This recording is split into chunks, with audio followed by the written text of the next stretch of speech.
La Voz de América presenta.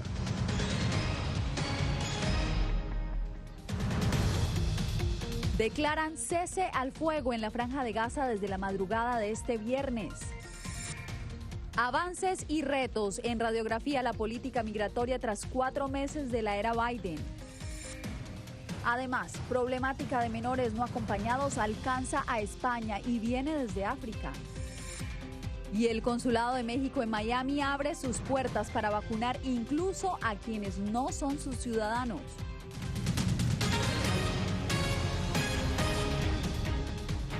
Hola, ¿qué tal? Bienvenidos al Mundo al Día. Les saluda a Yasmín López. Este jueves, las partes en conflicto en la Franja de Gaza llegaron a un acuerdo para poner fin temporal a los enfrentamientos entre Israel y Hamás. El asunto fue el centro de una sesión de emergencia en la Asamblea General de la ONU y allí estuvo Celia Mendoza. Vamos con ella, quien nos acompaña en vivo. Celia, ¿cuáles son los términos del cese de hostilidades, de este acuerdo al que han llegado? Hasta el momento sabemos que fueron negociados por varias partes, en especial Egipto, quien fue uno de los mediadores. Esto llevó a que la autoridad palestina y en especial los militantes palestinos lograran llegar a un acuerdo con el gobierno de Israel. Sin embargo, el primer ministro Benjamin Netanyahu aseguró que ellos estarán pendientes de lo que suceda en el terreno y si se puede mantener o no la tregua. Esta empezaría este viernes en la madrugada a las 2 de la mañana, hora local. Mientras en Nueva York se reunía la Asamblea General de la ONU, en la Franja de Gaza, a pesar de los bombardeos, se logró establecer un cese al fuego luego que el Gabinete de Seguridad de Israel aprobara la tregua que comenzará este viernes a las 2 de la madrugada, hora local. Una victoria diplomática en la que la administración de Joe Biden ha venido trabajando desde hace 2 semanas, explicó Linda Thomas Greenfield, embajadora de Estados Unidos ante la ONU. Estados Unidos ha abordado esta crisis en Israel y Gaza con un enfoque singular: poner fin al conflicto lo antes posible. No nos hemos quedado callados. De hecho, no creo que haya ningún país el que trabaje con más urgencia y más fervor por la paz. En medio de la tensión, la autoridad palestina sigue denunciando las que define como atrocidades. Así expresó lo que busca de las audiencias en la ONU el canciller palestino Riyad al-Malki en entrevista con La Voz de América. Hay que poner fin a la impunidad del Estado de Israel. El embajador de Israel ante la ONU, Gilad Erdan, reiteró que esta no es una guerra entre su país y los palestinos, sino contra el grupo terrorista Hamás. Todo esto era parte de la estrategia de Hamás para ganar poder político. Todos saben que Israel hizo lo posible para apaciguar la situación. La respuesta a nuestros esfuerzos fueron ataques con cohetes contra Jerusalén. Por su parte, el secretario general Antonio Guterres afirmó que se están cometiendo actos horribles en este conflicto y fue firme en su petición. Un proceso de paz revitalizado es el único camino hacia una solución justa y duradera. Mientras tanto, desde Naciones Unidas se ha hecho un llamado a la comunidad internacional para que se mantenga esta tregua, pero al mismo tiempo para que se lleven fondos y ayuda humanitaria a las víctimas y desplazados después de esta más de una semana de conflicto. Yasmín. Seguiremos monitoreando este tema. Muchas gracias, Celia, por la información. El mayor incremento en 20 años de detención de migrantes en la frontera sur de Estados Unidos marcan los primeros 4 meses del gobierno del presidente Joe Biden en materia migratoria. Los resultados son cuestionados por la oposición, pero la Casa Blanca considera que los números no son la única medición del éxito. Veamos la historia que nos preparó nuestro corresponsal Jorge Agobián. En abril, los números de migrantes detenidos tratando de ingresar a la frontera alcanzaron cifras que no se registraban desde hace 20 años. Pero para la Casa Blanca, la medición de la respuesta a la situación va más allá de esos números. Así lo dijo a La Voz de América Taylor Moran, asistente especial para migración de la administración Biden. La migración es un fenómeno normal. Los números suben y bajan por diversas razones. Podrían ser factores de empuje debido a la violencia, podría ser la inestabilidad política, podrían ser desastres naturales o también porque nuestro sistema de inmigración legal está muy desactualizado. Aunque el volumen de migrantes empezó a aumentar desde mediados del 2020, se disparó dramáticamente a principios de este año, coincidiendo con la llegada del presidente Biden al poder. Asimismo, el arribo de menores no acompañados, los únicos a los que la administración Biden ha autorizado a ingresar, generó sobrepoblación en los centros de detención de la patrulla fronteriza. que no estaban preparados para asumir la responsabilidad.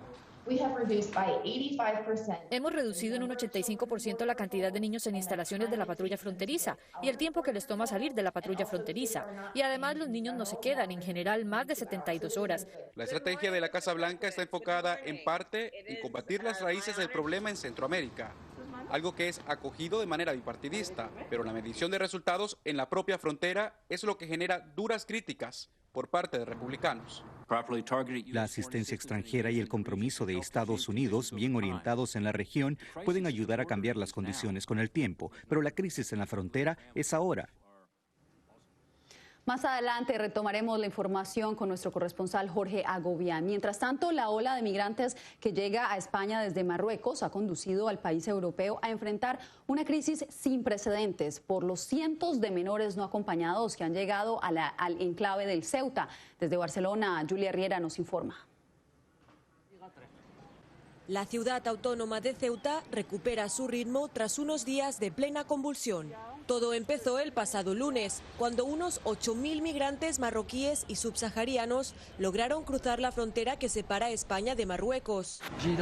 Fuimos desde allí hasta el mar, nadamos a la frontera y entramos en Ceuta. Había una mujer que tenía un bebé de un mes, nadó con ella y entró con nosotros. La puso en una bolsa de plástico y nadó a la frontera. Estas imágenes han dado la vuelta al mundo. Son menores tratando de cruzar la frontera a nado. Muchos de ellos lo hicieron solos y sin que sus familias lo supieran. El gobierno español se defiende de las críticas de la oposición, quien además de culpar al gobierno marroquí, asegura que esta es una crisis que se podía haber evitado. El gobierno de España está del lado de la integridad territorial del país, trabajando para garantizar la seguridad y la tranquilidad de quienes viven allí. ¿De qué lado está la oposición? Los esfuerzos se centran ahora en la protección de estos menores. Mientras el gobierno de Ceuta puso un número de teléfono a disposición de las familias que buscan a sus hijos, el gobierno central y las comunidades autónomas acordaron establecer la reubicación de 200 menores no acompañados. Más de la mitad de los 8.000 inmigrantes que cruzaron la frontera ya fueron retornados a Marruecos. Julia Riera, Voz de América.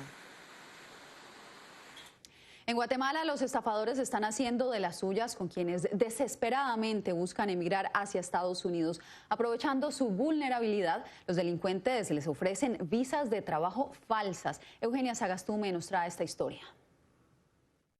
Nos dijeron que no anunciarnos para lo que era la parte norte de Miami.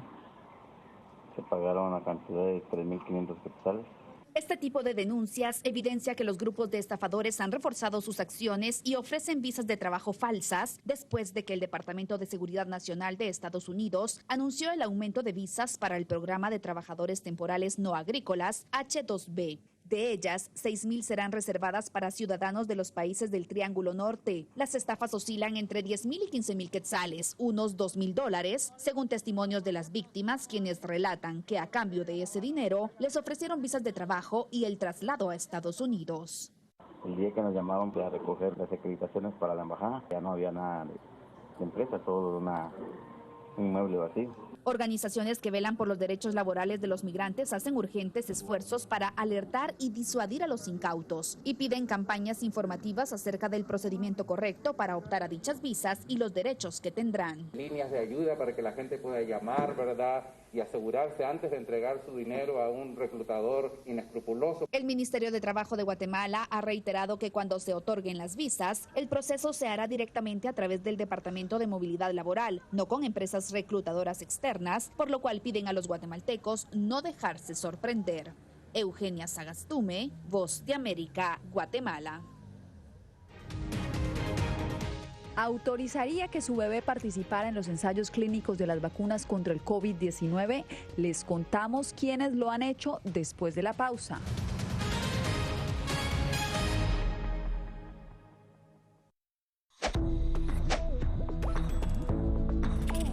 La Organización Mundial de la Salud asegura que las mascarillas son esenciales para eliminar la transmisión del nuevo coronavirus y salvar vidas. Por ello, recomienda su uso cuando se está en lugares concurridos, donde no se pueda mantener el distanciamiento social y en lugares con poca ventilación. Cuando se habla de mascarillas para protegerse del COVID-19, se refieren generalmente a la mascarilla quirúrgica, el respirador N95 o las de tela. Las mascarillas quirúrgicas planas, rectangulares y desechables protegen al portador de gotas de partículas grandes del virus e impiden que los enfermos la esparzan cuando tosen o estornudan. Los expertos advierten que solo deben ser usadas una vez. El respirador N95, de forma oval y más ajustado a la cara, tiene una válvula de exhalación que ayuda con la humedad y el calor cuando respiramos. Además de filtrar partículas grandes, puede impedir que pase el 95% de las partículas pequeñas de virus y bacterias. Ante la escasez, muchos han recurrido a hacer sus propias mascarillas y, en efecto, los expertos confirman que estas mascarillas caseras pueden ser efectivas. Las mascarillas nos pueden servir como una barrera aislante para las secreciones, pero tener mucho cuidado porque hemos visto gente que usa la mascarilla, pero al acomodarse la mascarilla se está tocando la cara. Y eso es justamente lo que queremos evitar, es que la gente se esté tocando la cara en estos momentos, porque cuando uno está en lugares públicos puedes estar pasando la mano por una superficie que ha sido tocada por otras personas y que puede estar contaminada y luego sin querer te puedes llevar la mano a la cara. Para más información visita nuestra página web y síguenos a través de las redes sociales bajo @Voz de América.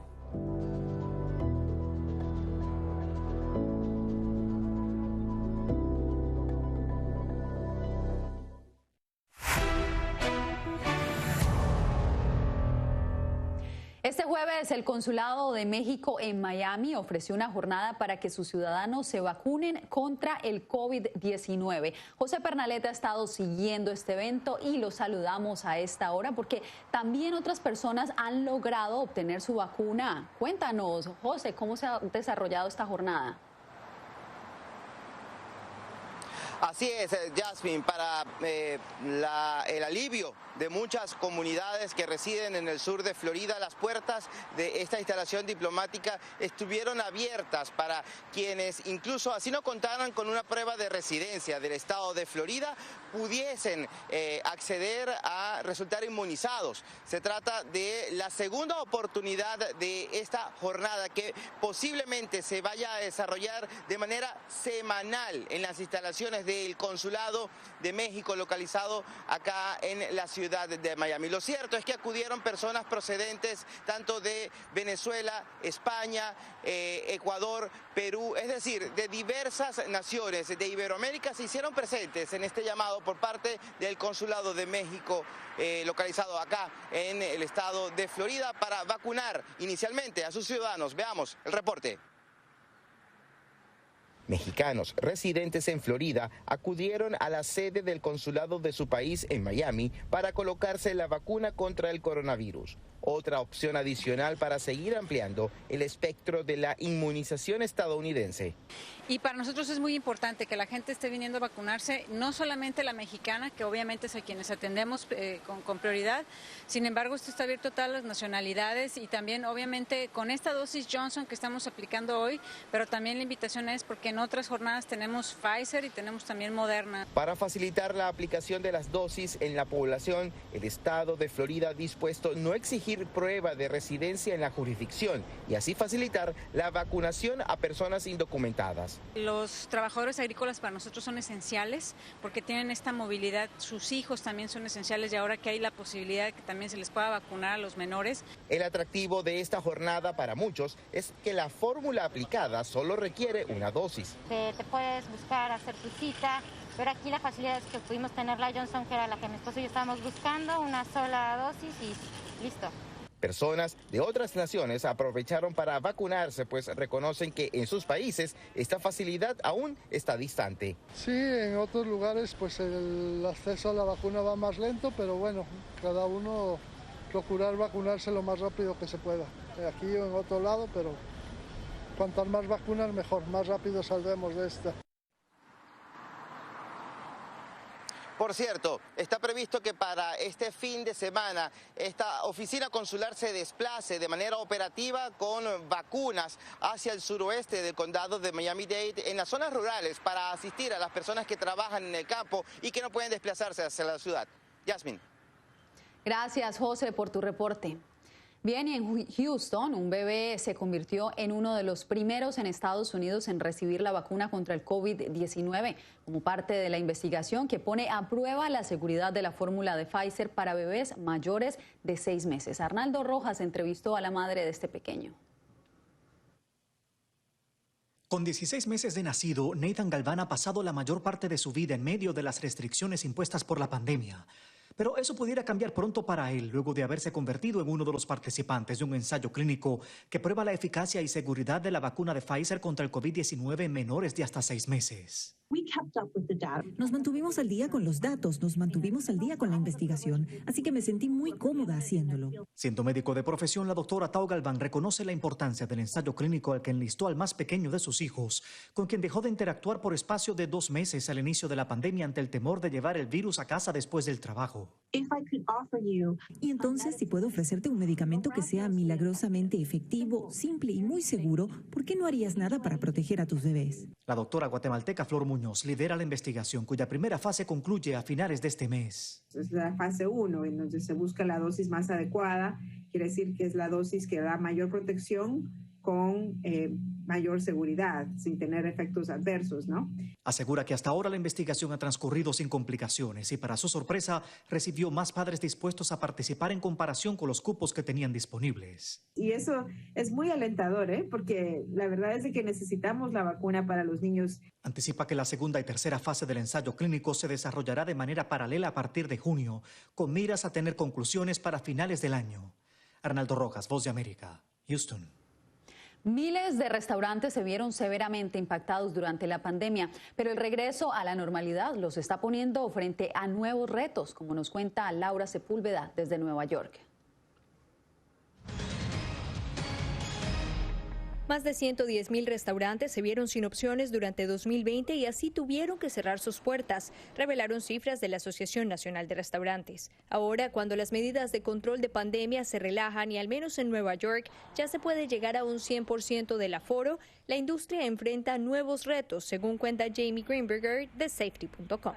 Hay mucho miedo. Nuestro estudio encontró que los que se preocupan por volver a la normalidad, incluso los que ya se han vacunado, el 66% todavía están preocupados por comer en restaurantes. Solo el 36% de los que no planean recibir la vacuna estaban preocupados por la seguridad del restaurante. Pese a ello, las cifras muestran que quienes sí están listos para salir y disfrutar de una comida o un trago en un restaurante están dispuestos a invertir en la industria, cuenta Ted Rossman de Bankrate.com.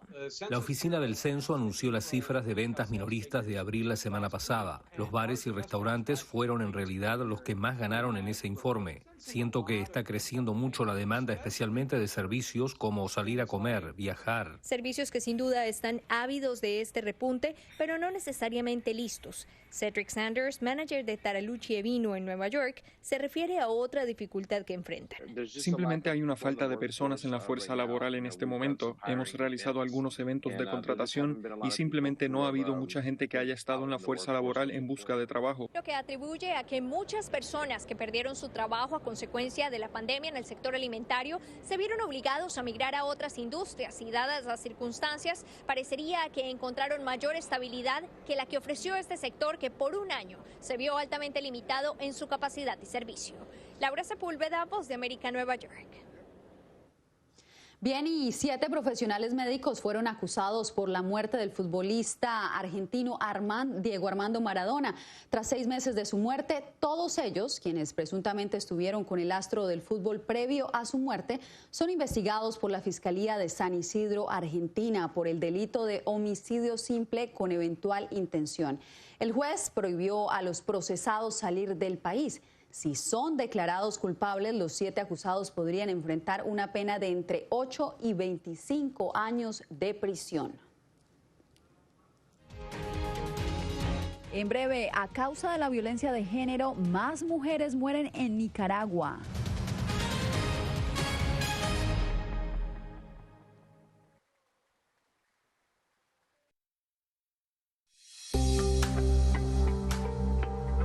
En medio de la pandemia del COVID-19, muchos quieren saber cómo darle una mano a su sistema inmune.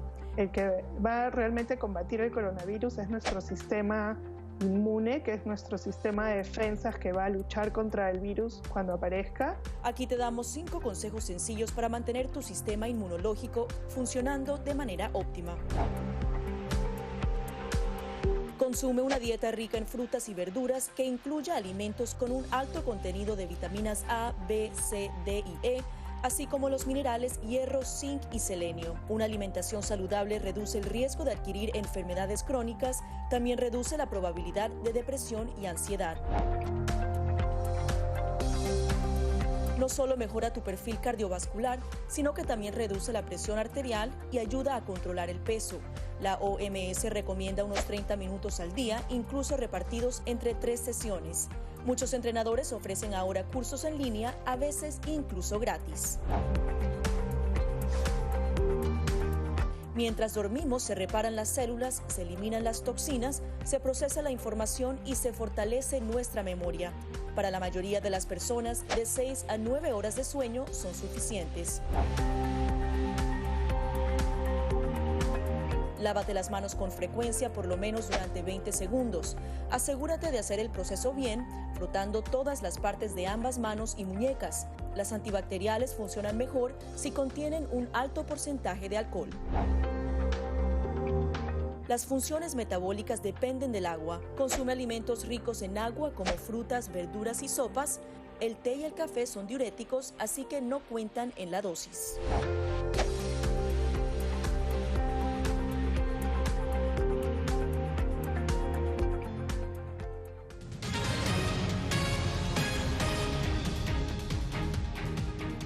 Hay controversia en El Salvador tras la aprobación de una reforma a la ley de imprenta que obligará a los periódicos impresos a pagar impuestos. Claudia Saldaña nos cuenta por qué la medida es controvertida entre los propietarios de medios y defensores de la libertad de expresión. Si bien los periódicos ya pagaban el impuesto del IVA y otros aranceles, la nueva reforma implica un impuesto adicional sobre la importación de materia prima como el papel y maquinaria para sus operaciones, algo de lo que antes estaban exentos. La reforma se aprobó con 68 votos y fue sancionada por el presidente Nayib Bukele. Ellos vendían más de 160,000 ejemplares al día, lo que significa más de $80,000 diarios que no tributaban. En reacción a la medida, el Diario de Hoy aumentó el precio de sus ejemplares. La prensa gráfica publicó una nota editorial diciendo que la modificación a esta ley es una agresión a la difusión del pensamiento y la libertad de prensa.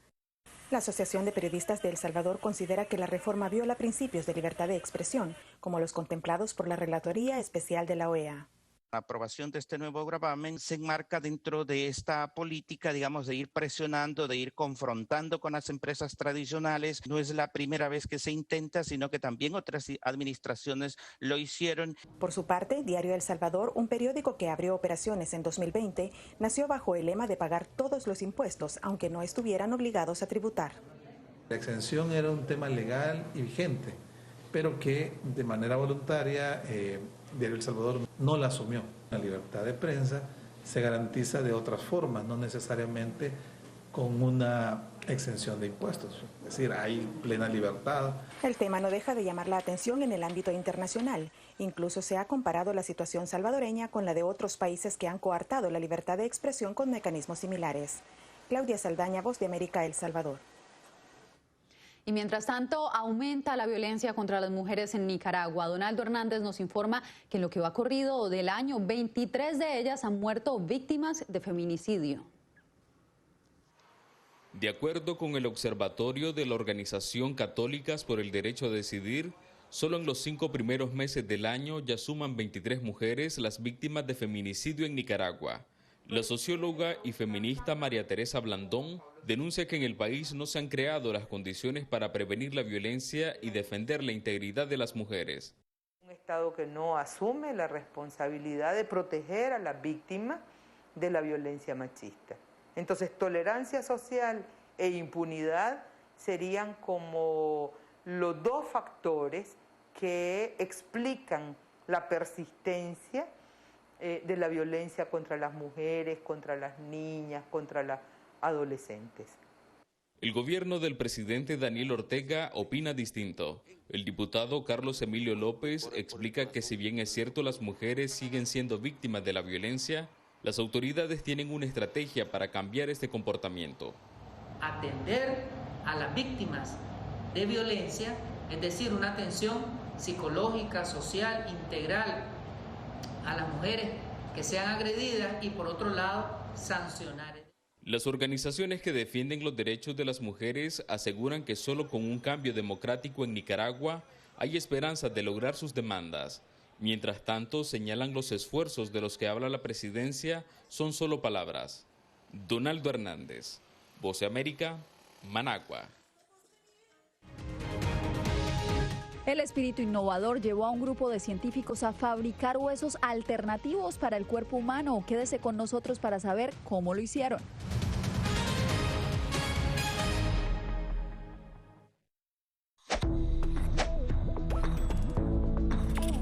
La Organización Mundial de la Salud asegura que las mascarillas son esenciales para eliminar la transmisión del nuevo coronavirus y salvar vidas. Por ello, recomienda su uso cuando se está en lugares concurridos, donde no se pueda mantener el distanciamiento social y en lugares con poca ventilación. Cuando se habla de mascarillas para protegerse del COVID-19, se refieren generalmente a la mascarilla quirúrgica, el respirador N95 o las de tela. Las mascarillas quirúrgicas planas, rectangulares y desechables protegen al portador de gotas de partículas grandes del virus e impiden que los enfermos la esparzan cuando tosen o estornudan. Los expertos advierten que solo deben ser usadas una vez. El respirador N95, de forma oval y más ajustado a la cara, tiene una válvula de exhalación que ayuda con la humedad y el calor cuando respiramos. Además de filtrar partículas grandes, puede impedir que pase el 95% de las partículas pequeñas de virus y bacterias. Ante la escasez, muchos han recurrido a hacer sus propias mascarillas y en efecto los expertos confirman que estas mascarillas caseras pueden ser efectivas. Las mascarillas nos pueden servir como una barrera aislante para las secreciones, pero tener mucho cuidado porque hemos visto gente que usa la mascarilla, pero al acomodarse la mascarilla se está tocando la cara. Y eso es justamente lo que queremos evitar, es que la gente se esté tocando la cara en estos momentos, porque cuando uno está en lugares públicos puedes estar pasando la mano por una superficie que ha sido tocada por otras personas y que puede estar contaminada y luego sin querer te puedes llevar la mano a la cara. Para más información visita nuestra página web y síguenos a través de las redes sociales bajo @Voz de América.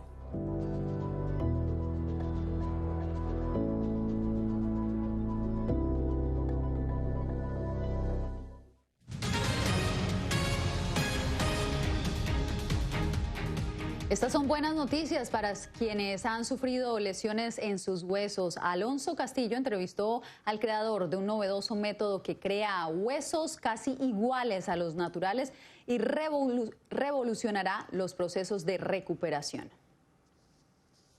Los huesos, aquellos aliados que tenemos que sin ellos la vida no podría ser experimentada, por lo que una nueva tecnología podría transformar la recuperación, los reemplazos, la intensidad del dolor, entre otros beneficios. Le dijo a La Voz de América Christopher Killian, integrante del equipo que visualizó la oportunidad. Descubrimos una formulación novedosa de materiales de fosfato de calcio, que son los minerales que componen el hueso, y cuando se mezcló con algunos productos químicos biocompatibles y se inyecta la solución en cualquier ambiente a base de agua, inmediatamente comenzó a endurecerse y nanoprecipitó una estructura similar a un hueso. El profesor en el Departamento de Química de la Universidad de South Wales en Sydney, Australia, subrayó que las propiedades químicas de este material son equiparables al hueso nativo, por lo que se abren ventanas en todas las direcciones. Reparar directamente el hueso de un paciente utilizando este material en presencia de las propias células del paciente y poder tener hueso vivo natural en un paciente es emocionante. Con la aceleración en tecnologías en impresión en 3D, el profesor vaticinó que hacia allá apuntan los avances y velocidad vertiginosa. Imprimir directamente la anatomía del hueso inicial de ese paciente en su cuerpo con nuevo material vital donde sus células pueden injertarse. Somos un conjunto de calcio, cartílago y minerales, dijo el químico, y ese polvo fusionado es lo último que se va de la Tierra cuando dejamos de existir. Alonso Castillo, Voz de América, Miami. Y la Agencia Espacial Europea se prepara para seguir cada detalle de lo que sucede en la Luna. Este jueves, ESA anunció que prepara un proyecto llamado Moonlight, con el que se instalará una red de satélites permanentes en la órbita lunar. La agencia ya cuenta con una flota de ellos para la observación de la Tierra. Con esto nos despedimos por hoy.